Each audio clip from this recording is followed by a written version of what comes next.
Hablar del panorama económico de México. Saludo con mucho gusto a Ángel García Lascurain, presidente nacional del IMEP. Muchísimas gracias por la comunicación. Bienvenido. Elena, muchas gracias. Muy buenas tardes. Díganos, como informamos, la recuperación económica registró un ligero estancamiento al iniciar el segundo trimestre del año. ¿A qué factores considera que puede responder este estancamiento?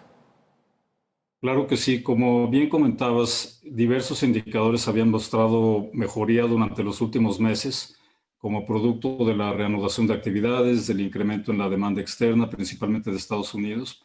Sin embargo, en los datos más recientes, principalmente el consumo y la inversión fija bruta, volvieron a mostrar una contracción en el mes de abril. A nosotros nos ha venido preocupando y lo hemos venido alertando desde el IMEF desde hace ya varios meses. La necesidad de implementar reformas que incentiven la inversión fija en el mediano plazo.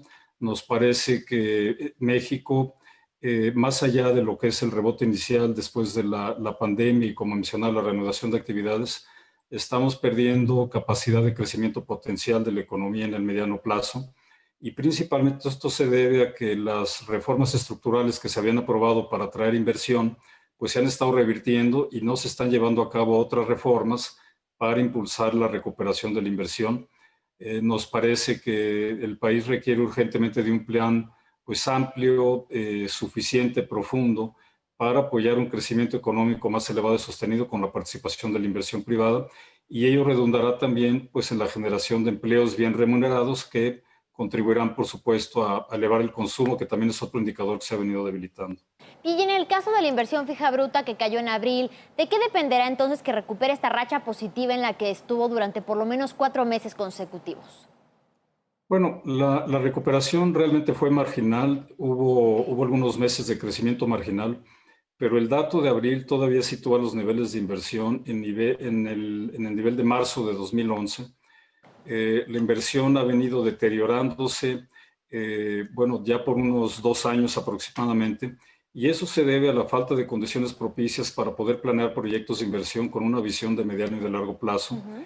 Nos parece que sigue privando en lo general un ambiente de incertidumbre respecto a distintos factores como el fortalecimiento del Estado de Derecho, el respeto a los contratos, la predecibilidad de las políticas públicas. Me parece que es un factor fundamental, y en general la creación de condiciones que permitan a los inversionistas planear proyectos de inversión con un nivel de riesgo razonable, de recuperación de la inversión razonable.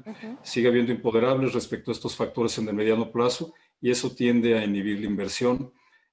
Otros elementos que han impactado negativamente es una serie de iniciativas de ley que se han presentado en el Congreso en los últimos meses. Muchas de ellas no progresan, algunas sí lo hacen, como fue el caso de la ley de la industria eléctrica y en el caso de los hidrocarburos, pero que en general en su conjunto pues generan un entorno que es poco propicio para la inversión y en general antimercado, y todo eso pues tiende a deteriorar las expectativas de los inversionistas. Por supuesto, y precisamente usted hablaba de la necesidad de impulsar reformas. ¿Considera que una reforma fiscal podría ser suficiente para reactivar la inversión en un corto plazo? Bueno, nosotros hemos visto de manera positiva los anuncios que recientemente ha hecho la autoridad fiscal, la Secretaría de Hacienda, y a través del SAT. Nos parece que hay varios mensajes positivos, como el no aumentar impuestos, cuando lo que se busca es incrementar la inversión y el crecimiento económico. Nos parece positivo que se busque simplificar y facilitar el cumplimiento de obligaciones fiscales, y también que no se recargue en los contribuyentes cautivos que siempre pagan, que se enfoque en ampliar la base de contribuyentes, los que no pagan impuestos. Sin embargo, nos parece que toda esta serie de medidas no están encaminadas a promover la inversión. Son medidas puramente recaudatorias, pero no es una reforma a fondo que incentive la inversión. Nos parece que hace falta una reforma estructuralmente más profunda que incluya medidas específicas pues, para acelerar la viabilidad de proyectos de inversión y con eso recuperar el crecimiento, la generación de empleo, etcétera.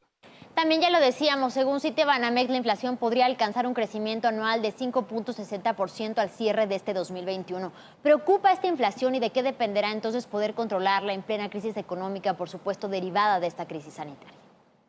Bueno, sí, ha habido una situación digamos, de deterioro en los precios relativos de la economía, en buena medida producto de la recesión profunda que se vivió en México y a nivel internacional el año pasado. ha hecho que algunos pocos productos tengan aumentos muy elevados de precio, otros no lo han tenido, pero en general la relación de precios relativos de la economía se ha venido distorsionando. Me parece que ello va a requerir el resto del año pues mucha cautela por parte de la autoridad monetaria en distintos países que se han visto también impactados por ello, entre otros factores el aumento en precios de los commodities, hidrocarburos, entre otros. Están implementando pues medidas de política monetaria restrictivas que aumentan las tasas de interés. Y en el caso del Banco de México, que siempre se ha caracterizado pues, por su prudencia, ya hubo un aumento reciente de las tasas de interés y probablemente el resto del año sea un factor que el Banco Central pues, vigilará de manera muy cercana, muy estrecha. Bien, y dado este panorama todavía de incertidumbre, ¿considera posible que se hable de una recuperación real para este 2021? Y si es que no, ¿hasta cuándo podríamos hablar de una recuperación económica que realmente tenga un impacto positivo en la economía de nuestro país? Sí, es muy buena pregunta. Yo quisiera separar el concepto de reactivación de recuperación real. Estamos viendo tasas de crecimiento, distintas variables económicas muy elevadas, producto de, es una base de comparación anual pues diferente después de la caída que tuvimos en el segundo trimestre del año pasado y parcialmente en el tercero. No obstante, después del impacto inicial del rebote, ¿no? De la reanudación de actividades, nosotros sí vemos que México ha perdido capacidad de crecimiento. No estaríamos volviendo ni siquiera a las tasas de crecimiento históricas que teníamos previo a la pandemia de poco más del 2%. Nos parece que volveríamos a una tasa histórica de alrededor de 1%, una y fracción, por lo cual pues realza aún más la importancia de tener una estrategia con visión de mediano plazo como país en la que participen todos los sectores y se enfoque en un crecimiento real, sostenido, con una fuentes de financiamiento del gasto público permanentes sostenidas a través del crecimiento económico, un ambiente propicio, como decía, para la inversión y que permita pues, que México recupere una tasa de crecimiento mucho más elevada y que sea sostenida y que también permita pues, tener una economía más incluyente.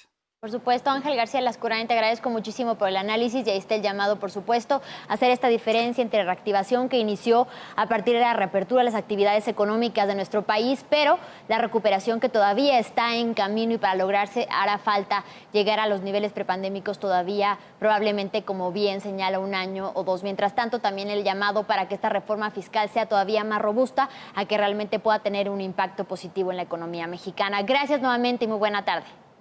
Al contrario, gracias, Elena. Buenas tardes.